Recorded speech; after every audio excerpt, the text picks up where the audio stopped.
Magandang hapon po sa lahat. Kape po tayo. May bula pa yung aking kape. Starbucks kape. May machine kasi yung amo ko ang gumawa nito eh. Ang tanggal sa antok. Ito, kahapon ba itong pancake na to? Sa alaga ko dapat to, hindi kinain. Ayan.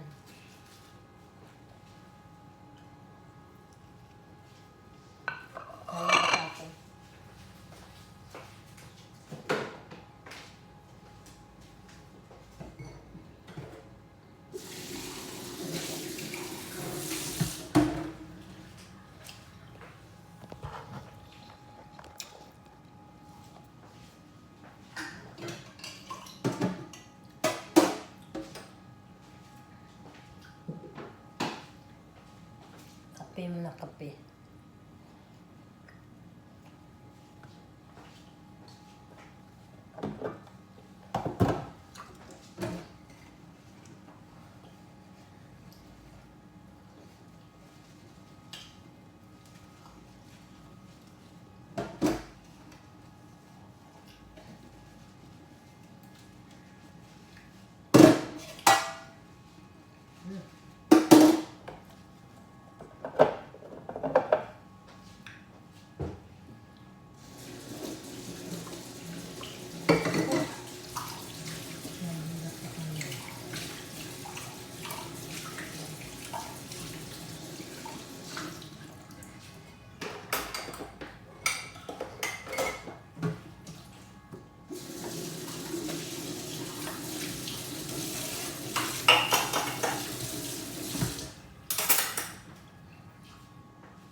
Ito lang.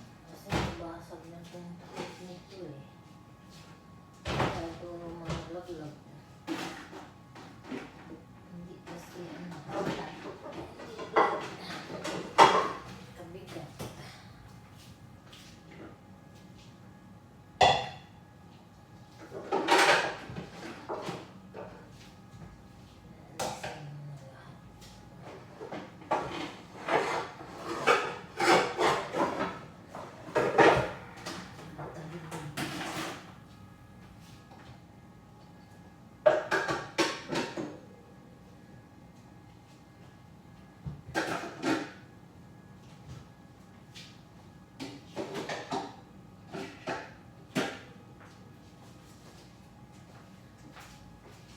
Kape. Kape.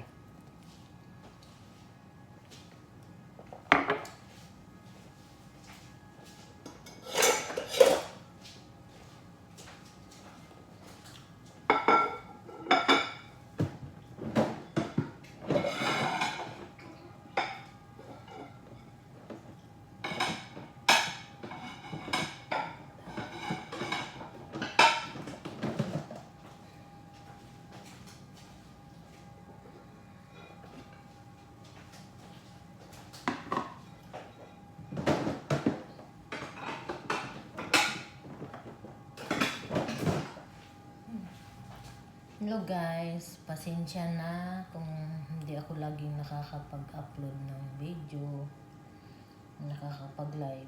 Busy si Inday sa trabaho at saka sa school. Kasi working student ako, may mga assignment at project kaming ginagawa sa school. Yung day off ko, sa halip na maglakwat sa mamasyal, pumapasok ako sa school.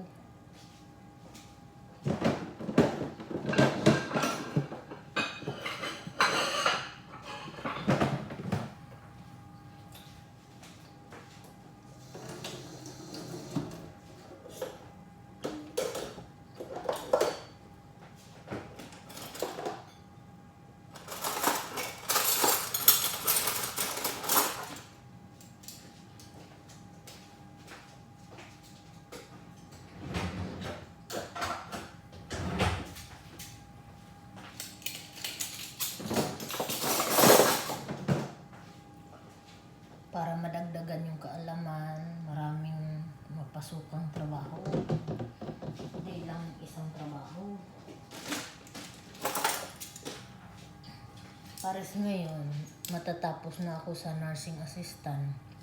Nag-uumpisa ako ng caregiving. Kaya, ayun.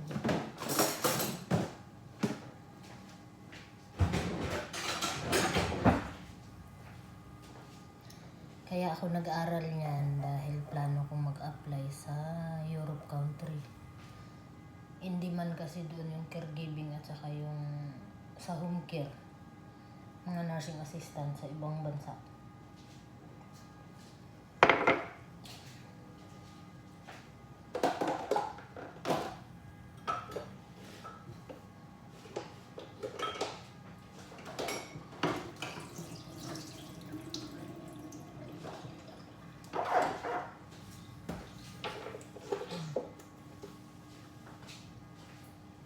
Kaso lang, matagal pa matapos dahil pag-graduate namin.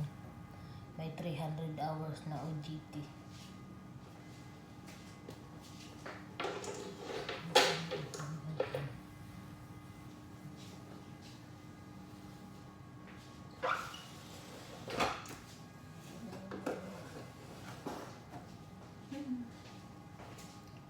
Plano kong mag-apply ng scholarship sa UWA eh. Yung UWA ko mismo.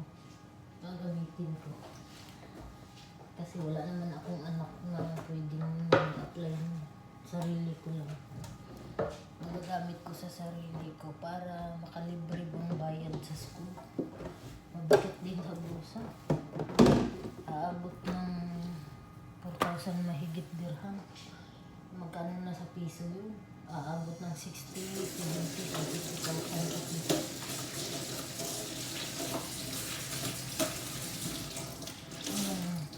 OJT din may bayad, 2,000 rin. Mga 100,000. Baka aabot ng 100,000 sa piso. Mga 2,000 rin siguro bayad ng OJT. Sa hospital o sa home care. Ang target kong pasukan na trabaho yung sa sterilization ng hospital. Nag-sterilize ng mga tools and equipment sa hospital. Yun ang target kong pasukan trabaho ko dito lang sa UAE. Kasi dito sa UAE, hindi man ang caregiving. Sa hospital, yung hindi man yung mga nagtatrabaho sa hospital, lalo na dun sa mga naglilinis ng mga gamit na mga tools, equipment ng hospital. Yun ang kailangan nila dito. Yun lang guys. Kape mo na si Inday. Pangtanggal sa antok.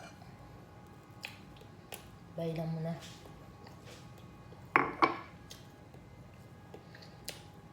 Kapapasok lang ng alaga ako. Mamaya 8 o'clock yun. Uuwi.